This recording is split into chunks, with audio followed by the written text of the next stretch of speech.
By Ocean Robbins. Each of my 8 great-grandparents were Jews in Eastern Europe who fled persecution. They found refuge in Canada and the United States. Some of them managed to build a life in the New World, others were driven crazy by the trauma they had endured. All 4 of my grandparents grew up with a great deal of terror, and they struggled to pass on a life of material security to their children. My dad's father succeeded, materially, beyond his wildest dreams. He created an ice cream business that flourished. Known as Baskin-Robbins, or 31 Flavors, it became the world's largest ice cream company. My dad grew up swimming in an ice cream cone-shaped swimming pool, eating enormous amounts of ice cream, and inventing new flavors. My grandfather worked almost round the clock, building the business. So my dad hardly knew his father, except at the corporate headquarters, where he was pushed from his earliest childhood to one day join his father in running a hugely successful company. But rather than commit his life to inventing a 30-second flavor, my dad decided to work for the growth of compassion and healing in his life and in the world. He walked away from the company, and from any access to his family's ice cream fortune, and moved with my mom to a tiny island off the coast of British Columbia, Canada, where they built a one-room log cabin, grew most of their own food, and lived on less than $500 per year. That's where I came in. He was born in that cabin, with few material possessions and a very simple lifestyle. I grew up monetarily poor, but rich in many other ways. I had all my basic needs met: clean air, clean water, time with my mom and dad, and beautiful nature all around me. As I grew up, a deep love of nature and the earth emerged within me. Then in the 1980s, when I was 10, my family moved to California, and my dad began working on a book called Diet for a New America, which was one of the first books to show how our food choices affect not just our health and happiness, but also the future of life on Earth. His book became a runaway bestseller, and he began appearing on most of the major national U.S. talk shows. The media had a lot of fun with my dad's story, calling him the rebel without a cone. They said he was the ice cream heir who walked away from a life of sure riches because he wanted to make a difference in the world, and tagged him the prophet of non-profit. His work made him something of a celebrity. There were 20,000 letters a year pouring in from enthusiastic readers, and the response to my dad's work brought financial security to our family. Inspired by his example, and feeling blessed by tremendous emotional and spiritual support from both of my parents, I felt that I wanted to give something to the world, and to do something to reach out to my generation. At the age of 15, recognizing that the planetary biosystem was deteriorating rapidly under the impact of human activities, and that my generation seemed too cynical or too distracted to meet these challenges, I and my friend Ryan Eliason started a project that would become Yes. Our goal was to help young people make a difference in the world. We organized a national tour, speaking to school assemblies about the environment and what our peers could do to make a difference. Ryan and I found other enthusiastic young people to join us, raised tens of thousands of dollars, and launched Yes as an organization. The response to my dad's work opened many doors for us, as people who were inspired by his books would ask how they could help, and he would often encourage them to support Yes, or to bring us to their communities. Fueled by this support, tremendous passion, and a lot of hard work, Yes reached 500,000 students in high schools in more than 40 U.S. states in the first half of the 1990s.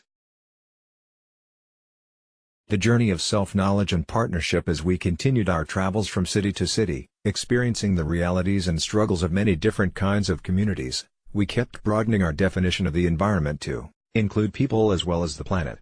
We diversified our performance troupe, our organization, and our message. And I, too, was challenged to see how privileged I was, in ways I had never recognized. I realized that I was coming of age as a white, hetero male with a U.S. passport and financial sufficiency, and with all kinds of opportunities available for me and my work. Even more significantly, I had loving parents who had always helped me believe in myself. Stepping out of what had always seemed normal to me gave me a fresh perspective on who, and what, I was. As I engaged with young people from a broad diversity of backgrounds, I was beginning an ever-deepening journey in my relationship to my own experience of privilege and the many questions and contradictions therein. Why did I have so many opportunities when billions of people were struggling to feed their families, and when tens of millions of American young people were living below the poverty line? In a world with a vast wealth divide, economic resources give certain people more power, more influence, and more freedom than others. Sweatshop conditions and the treatment of farm workers are directly linked to lowering the costs of goods, which in a consumerist culture means that some form of violence and exploitation is linked to most of what we consume. How did I fit into all that? I didn't want to be defined by the madness of the times, but at the same time, I was part of larger systems and institutions, and I was impacted by them in ways I did not intend. The more I learned about the realities of oppression and injustice, the more confused I was. I knew that I had love and many other gifts to share with the world. From the age of 10, my daily prayer had been quoting from St. Francis, Lord, make me an instrument of thy peace. Surely educating my peers about the environment, and inspiring them to make a difference with their lives, was an embodiment of this prayer. But the road I was on was slowly teaching me that there is a world of difference between being an instrument of peace and being on a crusade to teach the world. I used to think that there must be some universal message that, if everyone heard it, would transform humanity. Over time I was coming to think that human needs are as diverse as human experiences, and that sometimes it is a greater service to listen than to speak. I was beginning to listen, and learn. Yes. Evolved with the years, and by the end of the 1990s, our focus had shifted from a high school assembly tour to week-long events we called jams, initially launched as a project of Yes. By my dear friend and colleague, Tad Hargrave, for groups of 30 diverse young leaders. Our jam participants were founders or leaders in organizations or movements working for thriving, just and sustainable ways of life for all, and they came from many dozens of nations.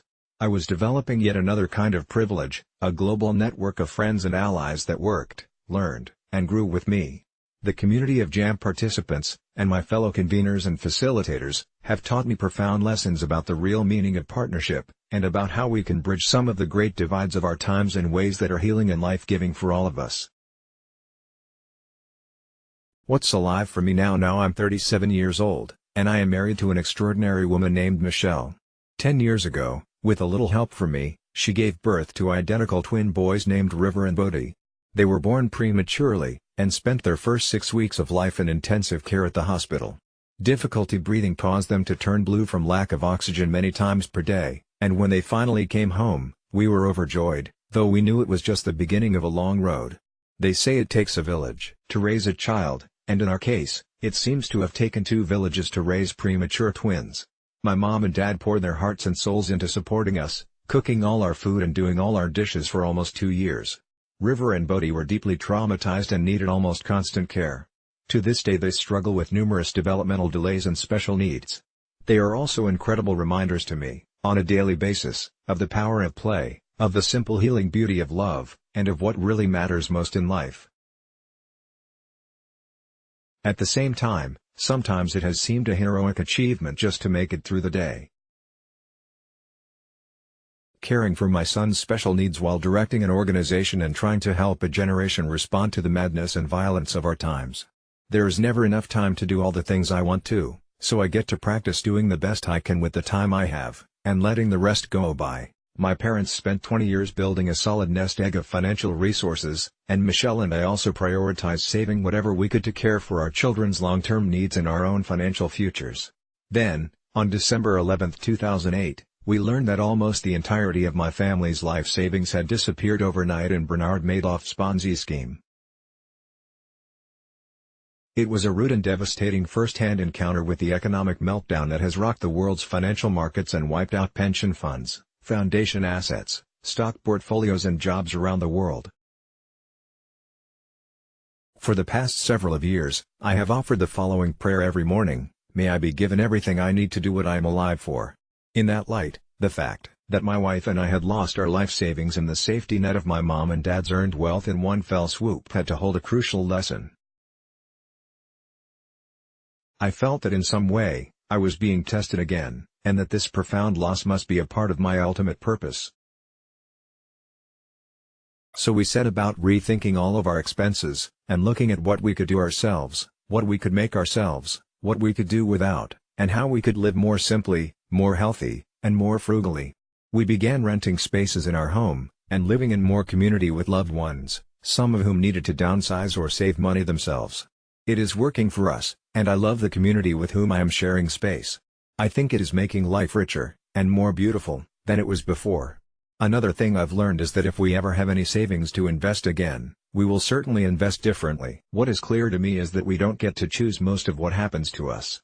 In my twins' premature birth, subsequent special needs, and the theft of our savings, I have been stretched physically, emotionally, and financially, in ways I'd never imagined. Some share of tragedy comes into every life, it seems. It is most likely that a lot of the pain I will experience still awaits me, and yet I do get to decide how I respond to it.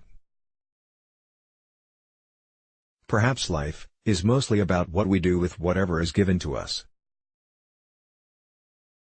I used to pray to God to have things go the way I wanted them to go, sometimes I still do. But increasingly, I find myself praying for the strength, the wisdom, and the patience, to make the best of however things unfold around me. My favorite question to ask people right now, perhaps because it is so alive in my life, is, what has been a defining struggle or challenge in your life's journey, and how has your response to it helped you to grow in wisdom, faith, or compassion? In these times, when there is so much suffering and so much struggle for so many, we each need to be asking ourselves how we can make the best of what is, and striving to transform our own traumas and struggles into gifts for humanity. For in that transformation, I believe, lies the hope of the world. Let's block ads. Why?